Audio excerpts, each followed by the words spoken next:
کراچی میں دودھ، دہی، گوشت اور دیگر اشیاء ضروریہ کی قیمتوں میں فوری کمی کا مطالبہ۔ Society for human rights and environment protection کے صدر محمد سعید نے کراچی میں دودھ، دہی، گوشت، بچوں کے خشک دودھ اور دیگر اشیاء ضروریہ کی مسلسل بڑھتی ہوئی قیمتوں پر گہری تشویش کا اظہار کرتے ہوئے کمشنر کراچی سے خط کے ذریعے فوری مداخلت اور عوام کو ریلیف فراہم کرنے کا مطالبہ کیا ہے۔ محمد سعید نے کہا کہ جب پیٹرول کی قیمت 426 روپے فی لیٹر تک پہنچی تو ٹرانسپورٹ اخراجات میں اضافے کا جواز پیش کرتے ہوئے دودھ اور دہی کی قیمتوں میں فوری اور نمایاں اضافہ کر دیا گیا تھا۔ اسی طرح گوشت کی قیمتوں میں بھی بغیر کسی مؤثر ضابطے اور جواز کے مسلسل اضافہ کیا گیا، جبکہ نومولود بچوں کے لیے ضروری خشک دودھ کی قیمتوں میں بھی نمایاں اضافہ کر کے شہریوں خصوصاً متوسط و غریب طبقے پر اضافی مالی بوجھ ڈال دیا گیا۔ انہوں نے کہا کہ پیٹرولیم مصنوعات کی قیمتوں میں نمایاں کمی کے باوجود دودھ، دہی، گوشت اور دیگر روزمرہ استعمال کی اشیاء کی قیمتوں میں کوئی خاطر خواہ کمی نہیں کی گئی، جس کے باعث کراچی کے لاکھوں شہری شدید مشکلات کا شکار ہیں۔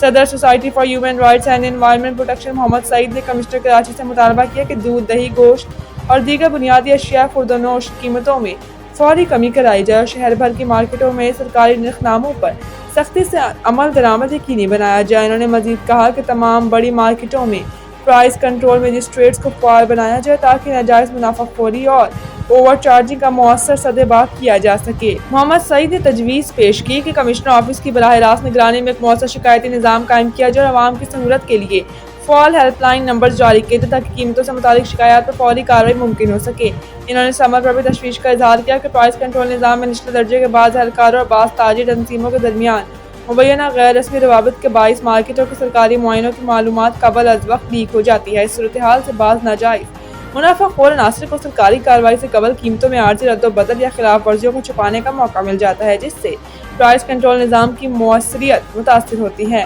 محمد سعید نے مطالبہ کیا کہ مارکیٹ انسپیکشن کے شیڈول کو مکمل طور پر خفیہ رکھا جائے، داخلی نگرانی کے نظام کو مزید مضبوط بنایا جائے اور کسی بھی غیر مجاز رابطے کی حوصلہ شکنی کے لیے سخت انتظامی اقدامات کیے جائیں تاکہ پرائس کنٹرول نظام کی ساکھ اور مؤثریت بحال ہو سکے اور عوام کو حقیقی ریلیف فراہم کیا جا سکے۔ انہوں نے امید ظاہر کی کہ کمشنر کراچی اس اہم عوامی مسائل کا سنجیدگی سے نوٹس لیتے ہوئے بلا تاخیر مؤثر اقدامات کریں، ناجائز قیمتوں میں اضافے کو کنٹرول کیا جائے، سرکاری نرخ ناموں پر سختی سے عمل درآمد یقینی بنایا جائے گا اور اوور چارجنگ میں ملوث عناصر کے خلاف شفاف اور بلا امتیاز کارروائی عمل میں لائی جائے گی تاکہ کراچی کے عوام کو مناسب اور مستحکم قیمتوں پر اشیاء ضروریہ کی فراہمی ممکن بنائی جا سکے۔